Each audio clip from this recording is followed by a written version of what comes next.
Hi, this is the Aeronex podcast. I'm Craig Eason, host and podcast producer, but also the editor of the Fathom World News site.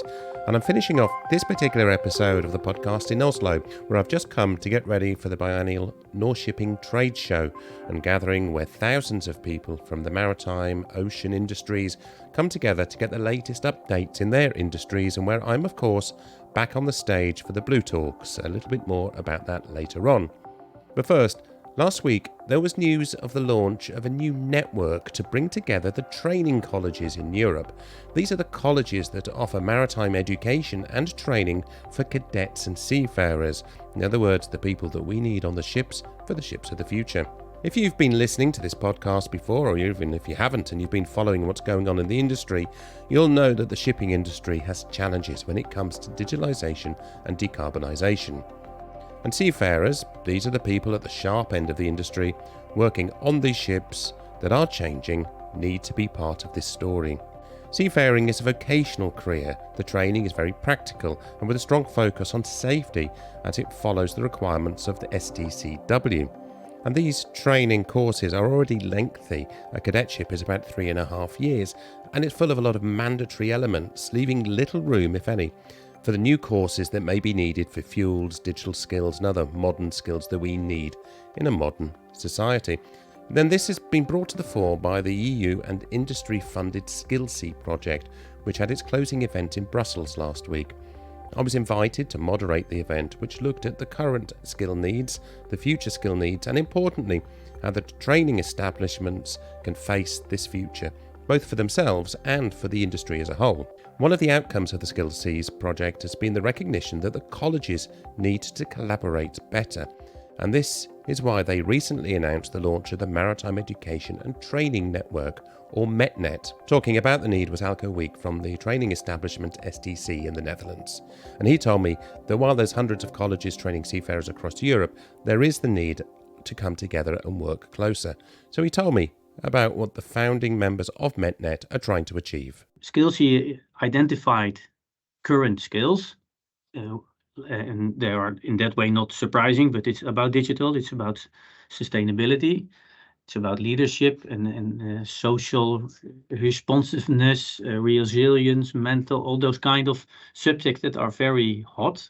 And those items are in need to be adjusted. SCW is not adjusting, but the industry wants them, that schools are going to work on them.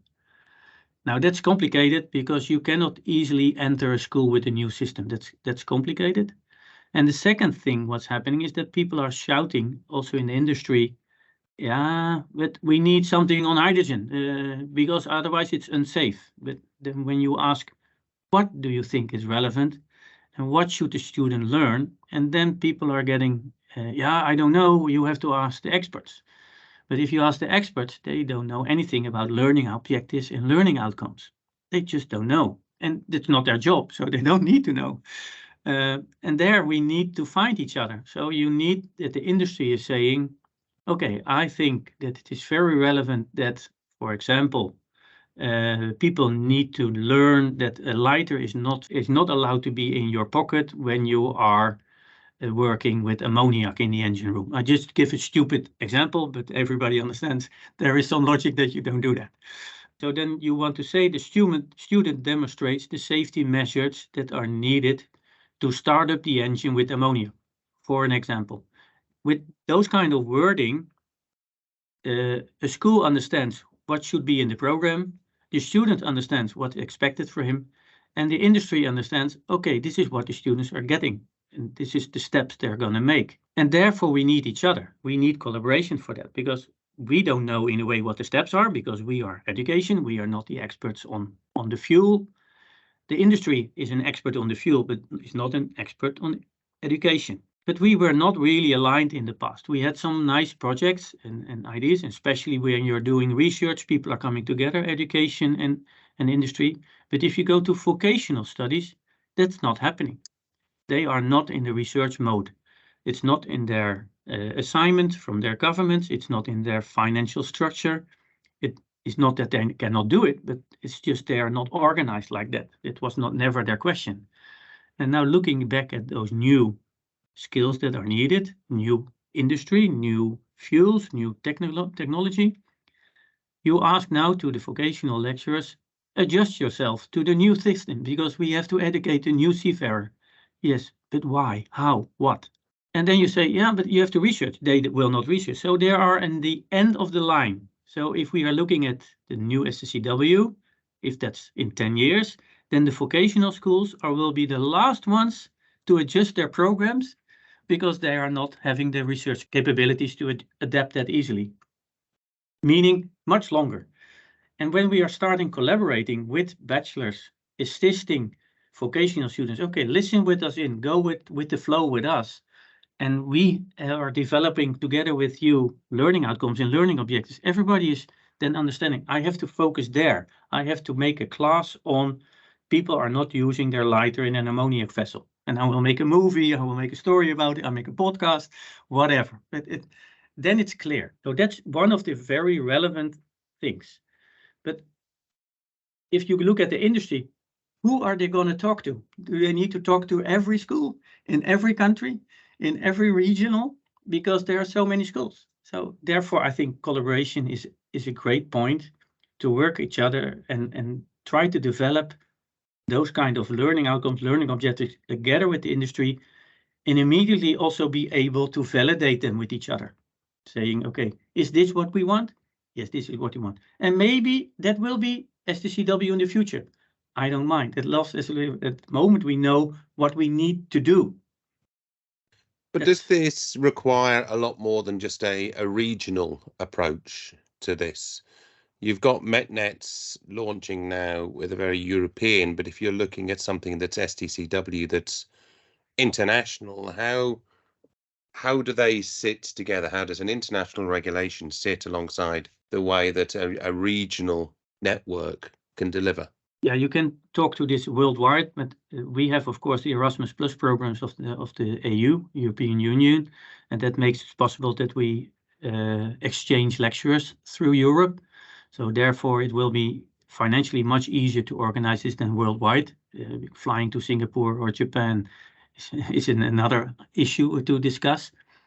And you see also that the culture differences then are even bigger. They're already big. And we have learned in Skillsea project that before we started really producing, we were talking our tongues off because of all the difference in definitions, in education, in systems. We were flabbergasted in a way how different we are in still doing the same with STCW.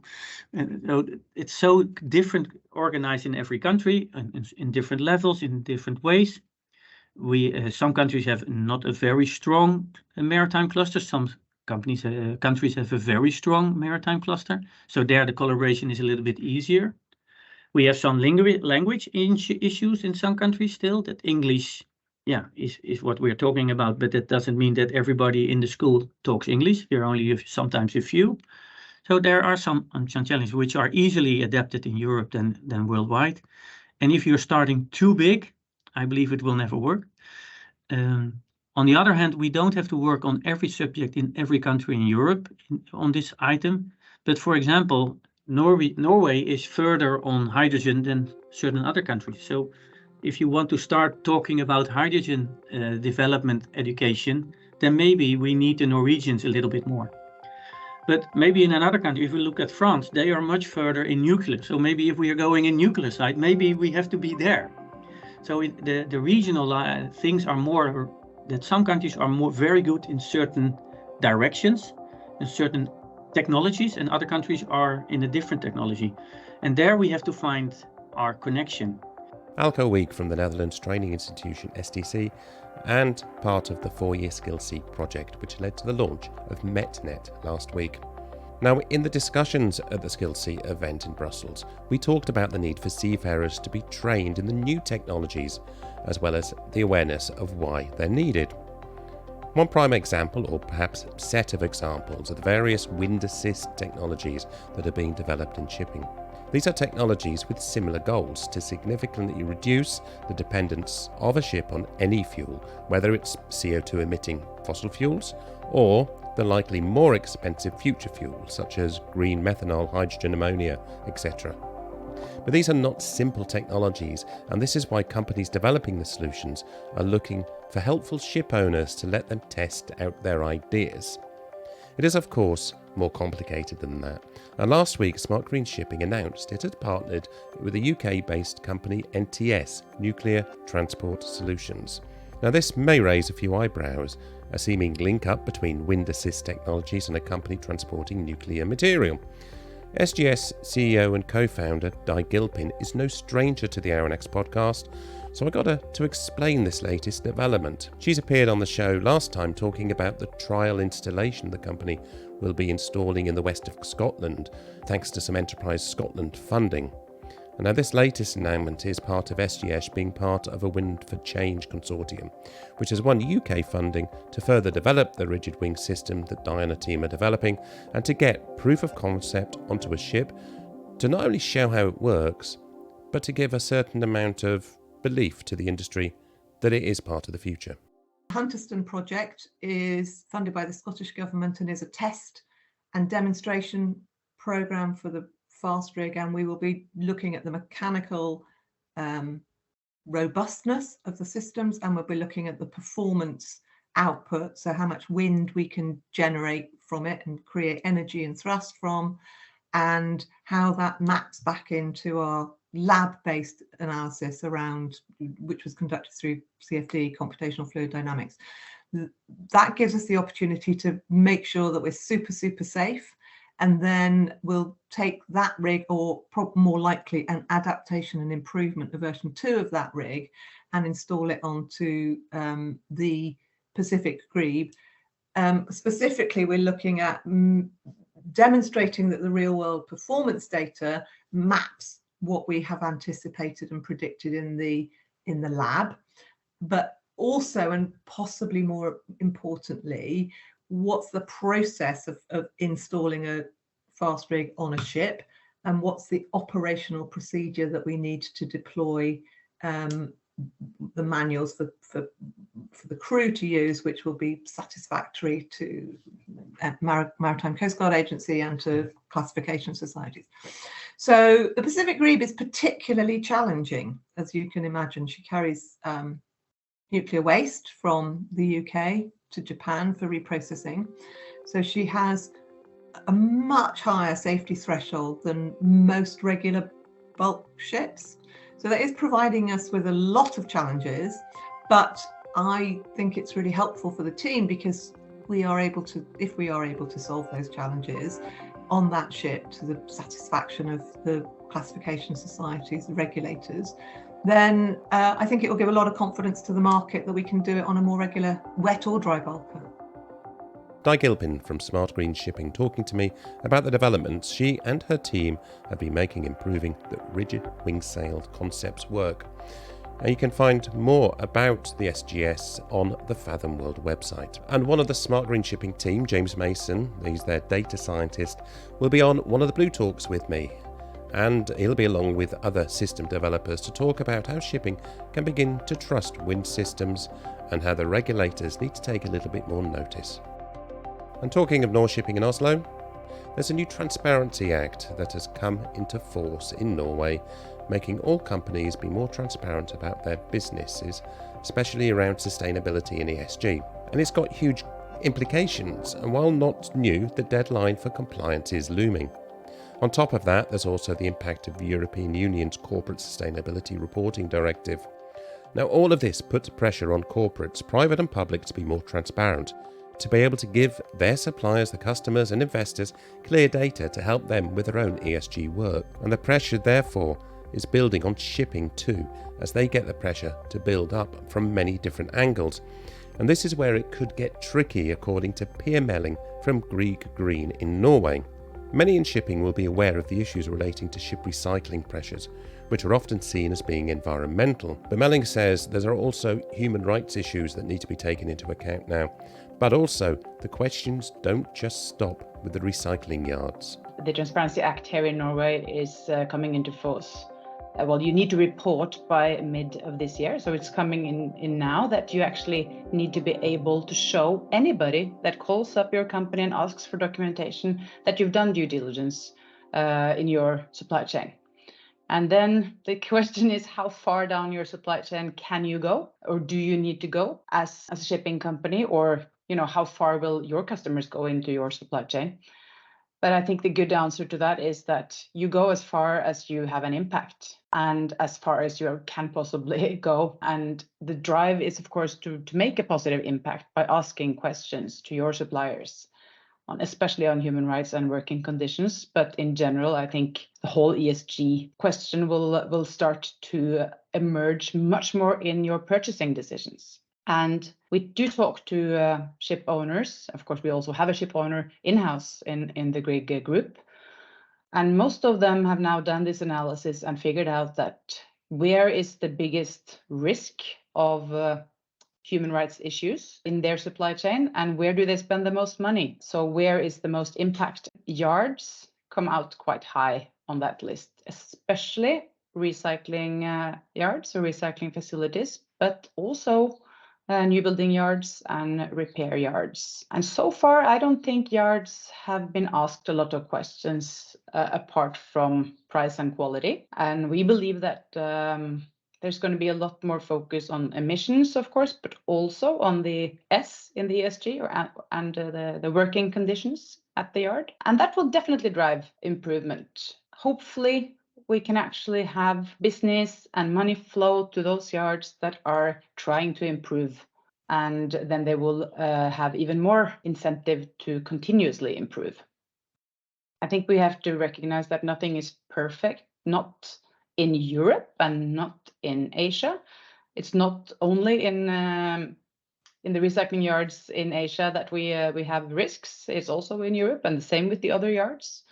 Nothing is really perfect, but we need to incentivize improvements, and that starts with transparency. We've all heard a lot of stories about the conditions in the recycling yards, notably some of those in Asia. There's been a lot of lobby groups that have put the spotlight on that.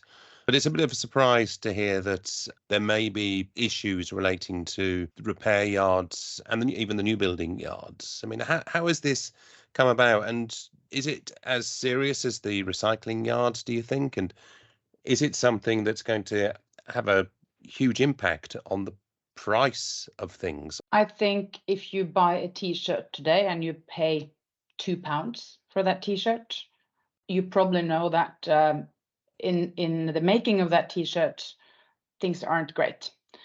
So there is a link between how much we pay for a service and the quality, of course, of that service. And if it's too cheap, it probably means that some corners are being cut and the working conditions aren't great. But I would say recycling yards is where the risk is the highest, because that's basically where nobody's attention is at today. For new buildings, most ship owners have their own site team present. They really pay attention to what's happening. Also with dry docks, they have site teams, they have people present, of course, to safeguard the quality of the work that's being done, but also they do notice other things.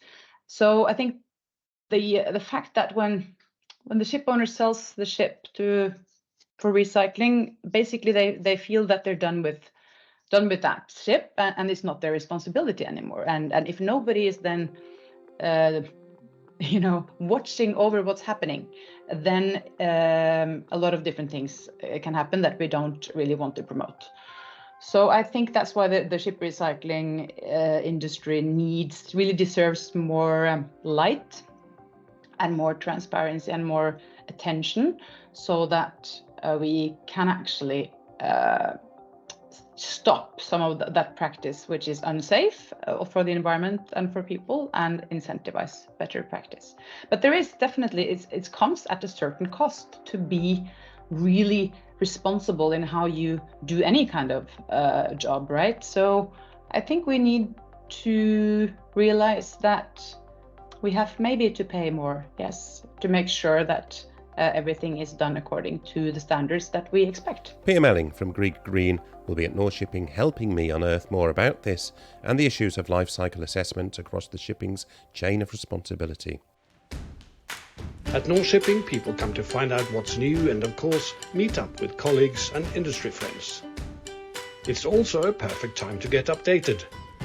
This year's North Shipping theme is partnerships. If you're actually at the exhibition hall for North Shipping, you can freely visit the Blue Talk stage and listen to one of the 12 talks on dedicated themes. Maybe you want to hear the latest about shipping competing for future fuels, about hydrogen and electrification, or perhaps you're keen to discuss digital connectivity and automation. Or it could be wind propulsion, onboard carbon capture, or maybe life cycle thinking, equitable financing of change, or the reality about green corridors. On the one stage over 3 days, there will be 60 experts on 12 themes, arguing with a seasoned journalists keen to uncover where the shipping and ocean industries are moving.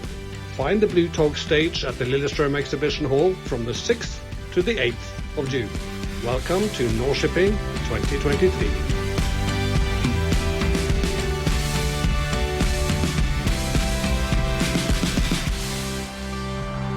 And now some digital news. Last week, Kongeberg Digital announced investment from Shell.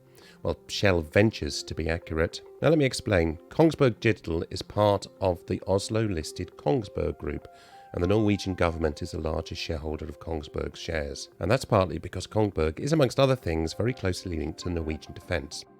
But it's also a large maritime technology company with a widespread list of interests. Kongeberg Digital has been evolving its own software portfolio over the last few years, and the announcement of a $90 million investment into the business, I think, suggests a clear direction for the business. And this $90 million stake from Shell Ventures and another investor called IdeKapital values Kongeberg Digital at $540 million. Kongeberg Digital's CEO is Shane McArdle. Now, I spoke to him about the announcement and why a company like Shell would have an interest in taking a stake in a company like Kongeberg Digital, and importantly, what this says about the energy transition and the importance of data. We were carved out from the group in 2016 as a centre of excellence for all things digital within the group. And then we very quickly turned these capabilities towards the various markets that we were have a large footprint in, and those markets tended to be maritime, of course, energy, renewables, power, and grid. So we started developing these capabilities specifically for these industries.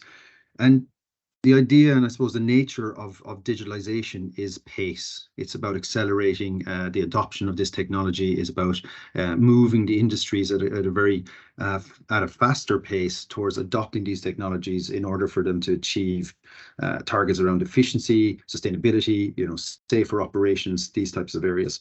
And from very early on, Kongsberg Group said that we would look at Kongeberg Digital as a carve-out and as a carve-out on a path towards an IPO. So it was stated very quickly. This is the first step towards that IPO track. And we've talked about this over the last couple of years. So we have obviously a lot of interest in Kongeberg Digital, a very large technology company, Kongsberg being over 200 years. And we were able to get the interest of Shell Ventures, very well-known energy major and the venture arm of that energy major. And of course, a Norwegian company called IdeKapital, also a high growth investment company here in Norway. So together they've invested $90 million into Kongeberg Digital. And that equates to an enterprise value of like post-money $540 million. So it's a real, I would say, first step towards that IPO, and it really provides us that capital and that equity to continue to develop the capabilities that we've been developing up to now, and give us that acceleration and oomph that we need for the next couple of years. So very excited about them coming on board and restructuring the ownership of who we are today. The clear point here is that Shell Ventures, is that they, as an energy major, see an extremely important value in the data. Would I be right in thinking that Shell is taking that on board with this venture, with this investment into a company like Kongeberg Digital, and recognizing that getting more data and being able to evaluate and use that data is going to be incredibly important? Absolutely. We've been partnering with Shell now for about nearly 3 years now, and we've been on this digital journey with them, starting here in Norway, and now we're actually working with them on their global portfolio. And that global portfolio encompasses everything from, upstream, downstream, midstream, which also includes the maritime part of the energy value chain. And I suppose through that partnership, they got to know us and got to know us well and understand our capabilities and what we're trying to do and our larger purpose for the heavy asset industry, which they really support. You know, they really have supported us strongly over the last couple of years. And all things digital starts with the data, Greg. You know, that's the fundament of what you're going to start with. Without data, you can't measure. Without measuring, you can't optimize. You know, so you have to start to that point. Now, what we quickly need to understand is it's not just about the data. You need to link that data to a business value. You know, how does that data connect to a job to be done, and how can that job be changed or reimagined? So we're not going to operate the assets or fleets of assets that we do today the way we're going to do in the future. They're going to be very different because of regulations, new requirements like around fuels in the maritime industry, the injection of and the transition to greener energies. All of these require a new way of thinking, a new operating model, and having a solid digital foundation, you know, provided through data, is going to enable us to be able to do that. And Shell are buying into this. They're an energy company now, you know, and they're going to rebalance their portfolio over time. They've set themselves up with very strict targets of what they want to achieve by 2030, by 2050. And they're really going all out in that, and they're picking up various companies through venture arms like they're doing today that can support them on that journey. But not only them, they've said the industry. So they're really thinking in broad terms, not in isolation, but in very broad terms from an industry perspective. How can we solve this as an industry? That's Shane McArdle, Kongeberg Digital CEO on the investment by Shell Ventures, and he'll also be on the Blue Talk stage with me at North Shipping, where I could be talking to him about the fuel transition and why some of that data he was talking about is going to be so important. Well, that's it for this week's NRNX podcast, and a reminder, of course, you can come and find me in Oslo. You'll find me at the Blue Talk stage for nearly all the week, so come over and tell me a story. And coming up soon on the RNX podcast, we'll be looking at the technology news at the CMAC Congress in South Korea, and then we'll be in London for the IMO's environmental talks. You know the ones about strengthening shipping's ambition and getting everyone, everywhere on board the change. So remember to sign up for the Fathom World newsletter and follow us on LinkedIn, and get this podcast followed on Spotify, Apple Podcasts, or whatever podcast app you use. Until the next time, goodbye.